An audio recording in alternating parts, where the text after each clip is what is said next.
Olá pessoal, estamos aqui com mais um episódio, continuando, na verdade finalizando a nossa série sobre a isca de Satanás. Foi uma bênção, para mim foi uma bênção essa palavra e muitas pessoas que eu conversei que também partilharam da experiência desse livro falaram a mesma coisa.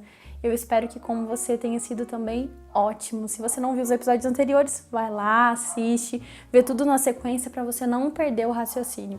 E também não deixe de compartilhar com outras pessoas, porque essa mensagem é muito poderosa e a gente precisa espalhar. Aqui pra gente começar, terminando então o que esse livro diz, o John ele vai falar um pouquinho sobre a questão de criação de filhos. Eu não sou mãe, então eu não sou experiente no assunto, mas eu sou filha. E uma das coisas que ele diz é que é muito negativo quando um pai faz várias e inúmeras promessas para o filho e não cumpre. Você já deve ter tido uma experiência que o pai fala, na volta a gente compra, ou se você fizer isso, você vai ficar de castigo. E no final das contas você nem ficava. Esse tipo de coisa que o pai pode fazer pode prejudicar muito a nossa visão, distorcer a nossa visão sobre a paternidade de Deus. Porque a gente vai imaginar que Deus é um Deus que, no final das contas, ele não faz o que ele promete. Mas Deus não é assim. Aquilo que ele diz, ele realmente vai fazer. E aí, Mateus 18, versículo 21 ao 34, eu quero ler com vocês, é a parábola do servo impiedoso. Diz assim: Então Pedro aproximou-se de Jesus e perguntou: Senhor, quantas vezes deverei perdoar a meu irmão quando ele pecar contra mim? Até 7 vezes? Jesus respondeu: Eu lhe digo, não até 7, mas até 70 vezes 7. Por isso, o reino dos céus é como um rei que desejava acertar contas com seus servos. Quando começou o acerto, foi trazido à sua presença um que lhe devia uma enorme quantidade de prata. Como não tinha condições de pagar, o Senhor ordenou que ele, sua mulher, seus filhos e tudo o que ele possuía fossem vendidos para pagar a dívida. O servo prostrou-se diante dele. Ele implorou: Tem paciência comigo e eu te pagarei tudo. O senhor daquele servo teve compaixão dele, cancelou a dívida e o deixou ir. Mas quando aquele servo saiu, encontrou um de seus conservos que lhe devia 100 denários. Agarrou-o e começou a sufocá-lo, dizendo: Pague-me o que me deve. Então o seu conservo caiu de joelhos e implorou-lhe: Tenha paciência comigo e eu lhe pagarei. Mas ele não quis. Antes saiu e mandou lançá-lo na prisão até que pagasse a dívida. Quando os outros servos, companheiros dele, viram o que havia acontecido, ficaram muito tristes e foram contar ao seu senhor tudo o que havia acontecido. Então o senhor chamou o servo e disse: Servo mau, cancelei toda a sua dívida porque você me implorou. Você não devia ter tido misericórdia do seu conservo como eu tive de você?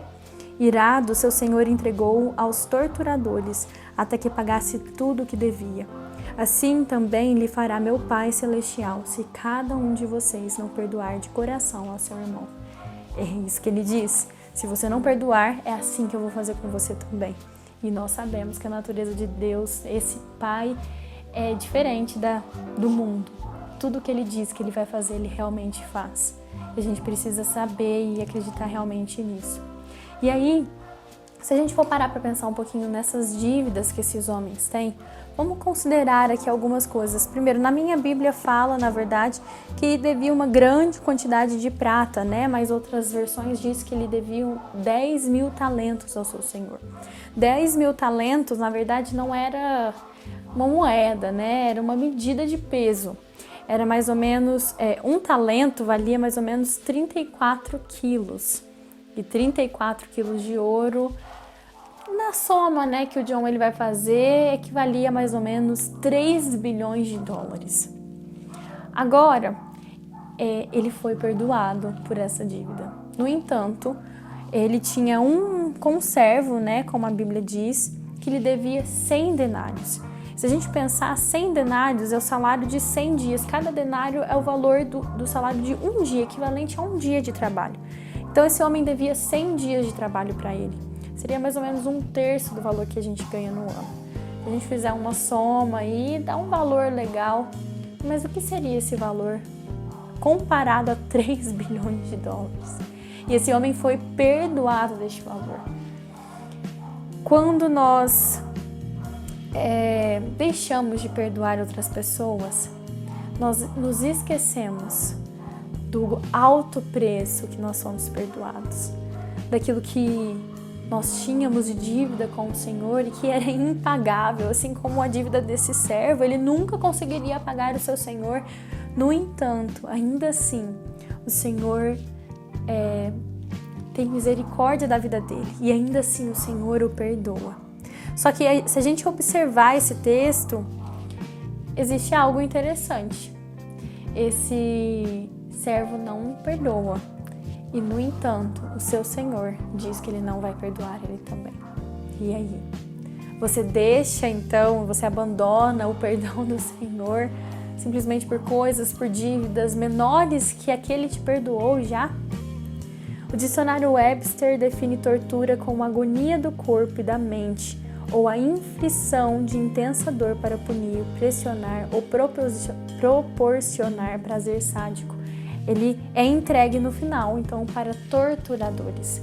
Alguns lugares, alguns estudiosos falam que podem ser demônios. É como se a gente abrisse espaço para que uma dimensão de demônios viesse sobre as nossas vidas e nos perturbasse. Não há alegria num coração que não perdoa, não há paz, não há alívio. Isso pode acarretar tanto em doenças emocionais quanto doenças físicas. Não há saúde, a falta de perdão.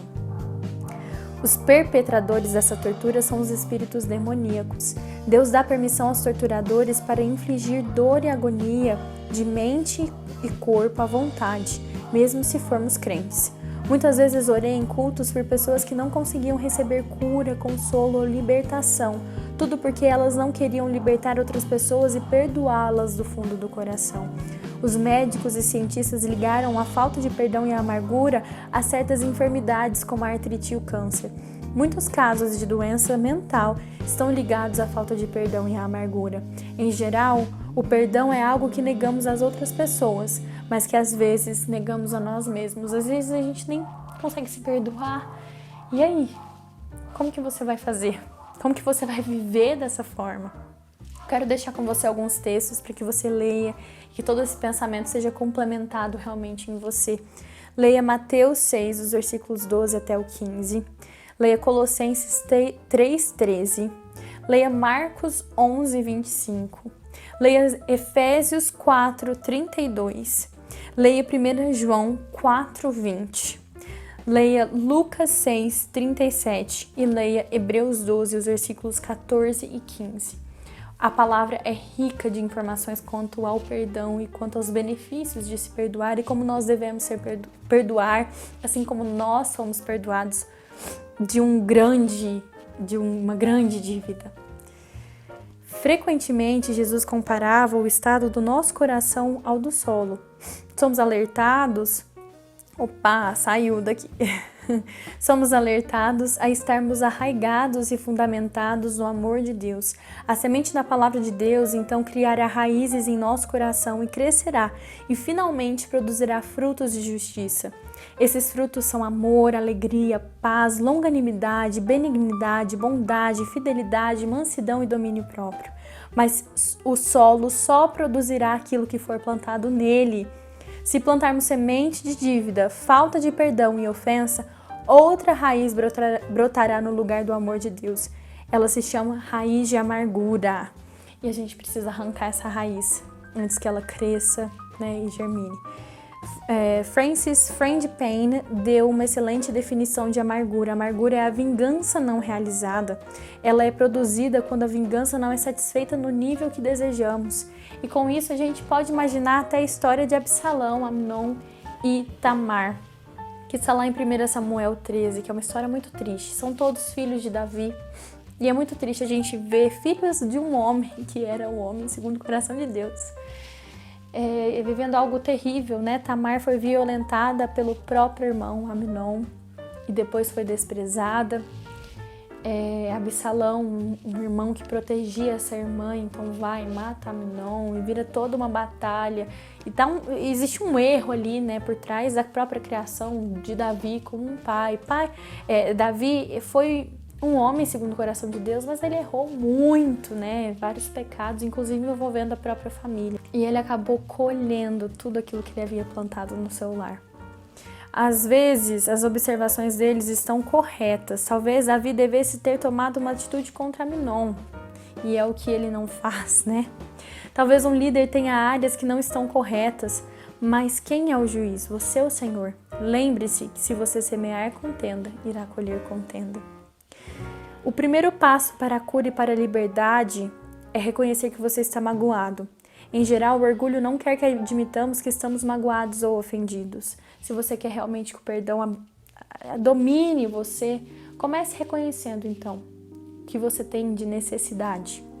Em geral, julgamos a nós mesmos pelas nossas intenções, mas julgamos as pessoas pelas atitudes delas. Isso é muito forte e é por isso que muitas vezes nós não somos capazes de perdoar as pessoas. É possível pretender uma coisa e transmitir outra totalmente diferente. Às vezes os nossos verdadeiros motivos são habilmente ocultos, até mesmo de nós.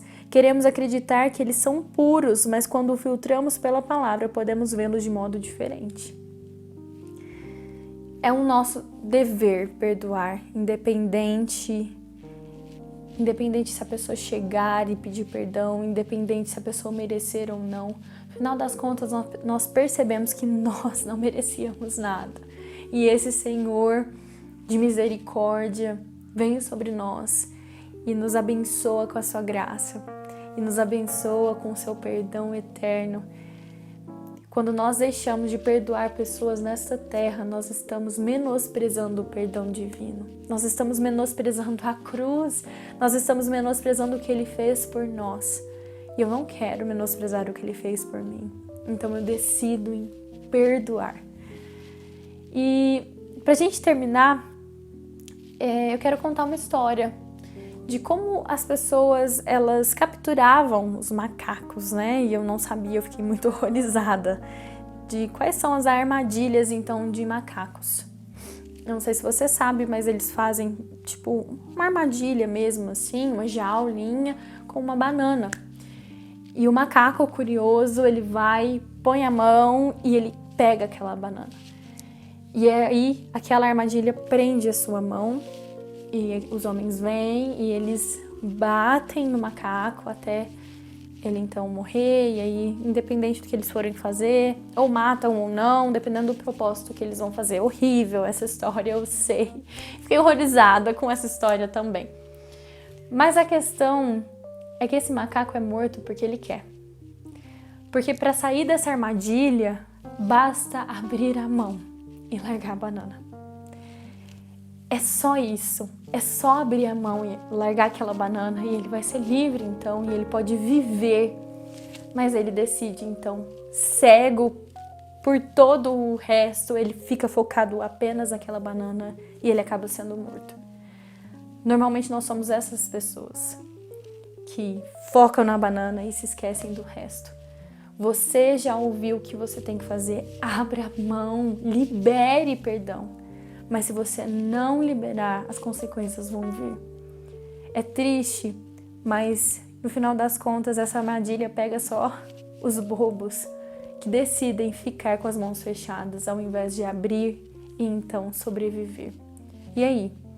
No final das contas, no final de tudo que nós estudamos sobre a questão da ofensa e do perdão, vale a pena perdoar? Vale a pena perdoar. Vale a pena liberar o perdão e ser felizes, ser livres e ter a paz de Deus em si. Vale a pena abrir a mão e liberar o perdão, porque acima de tudo nós fomos liberados de uma condenação eterna. Vale a pena abrir a mão e ser livre. E aí, qual é a sua decisão? Você vai perdoar ou você vai ser capturado nessa armadilha de macacos?